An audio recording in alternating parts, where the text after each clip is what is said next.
Hi, I'm Jeff Goodman and welcome to Scubaverse.com. Recently I was invited to Panama on a brief trip to look at 3 dive sites, 2 on the Caribbean coast and 1 on the Pacific.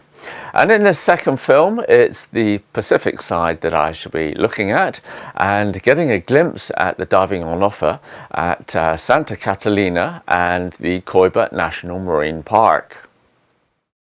The park is situated off the southwest coast of Panama and 1.5 hours by boat from the small village of Santa Catalina.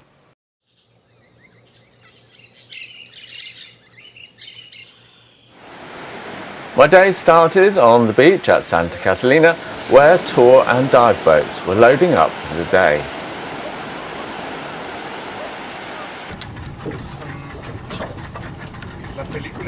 I asked Camilo, manager and owner of Panama Dive Center, about diving in Panama.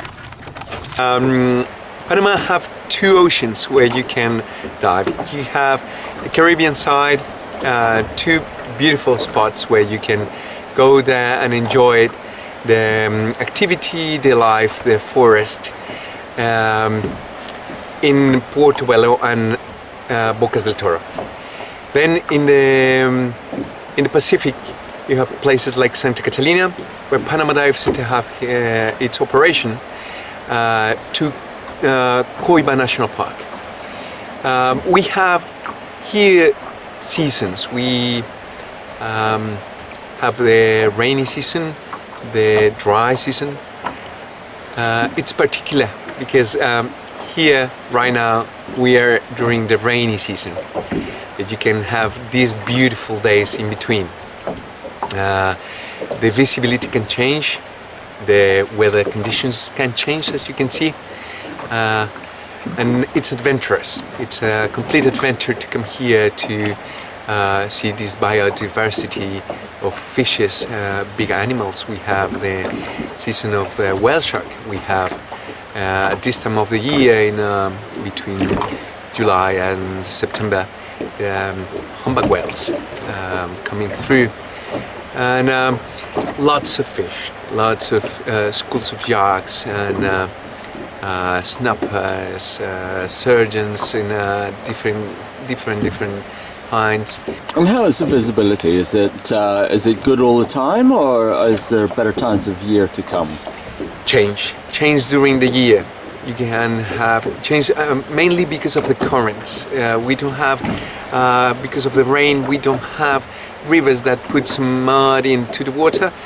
Depends more on the currents. When the currents come through from the north to the south, bring some particles and algae and makes more white sometimes the water.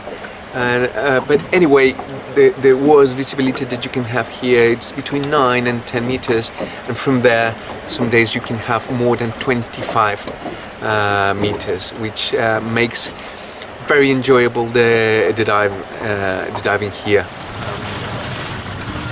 On the way to our dive site, we were met by dolphins and a few humpback whales. It was definitely time to get into the water soon.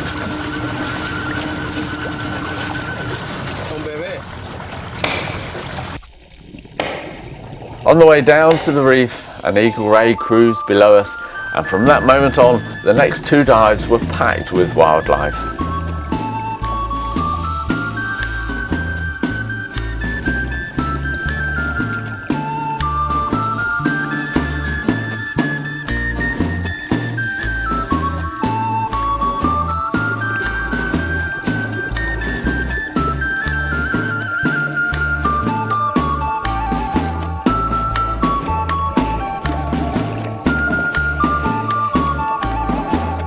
The park protects Scuba Island, 38 smaller islands and the surrounding marine areas.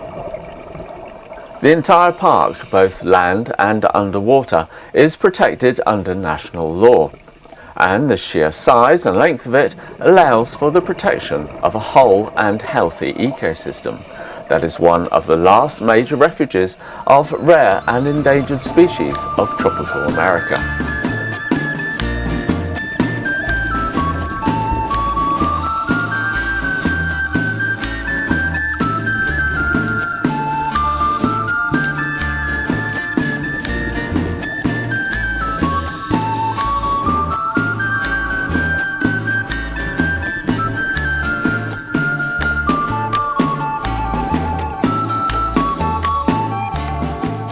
In these times of overfishing and pollution, I rarely get to see so much diversity of marine life in one area. Scuba Marine Park is proving to be a great success.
After our 2 dives, I asked Camilo to tell me more about the park.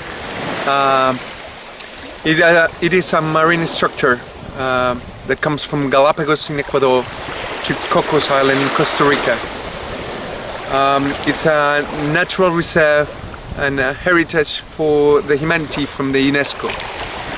We, in our dive operation, Panama Dive Center, here in Santa Catalina, we travel 1 hour and 30 minutes every single day of the year to show everyone why we need to preserve this area.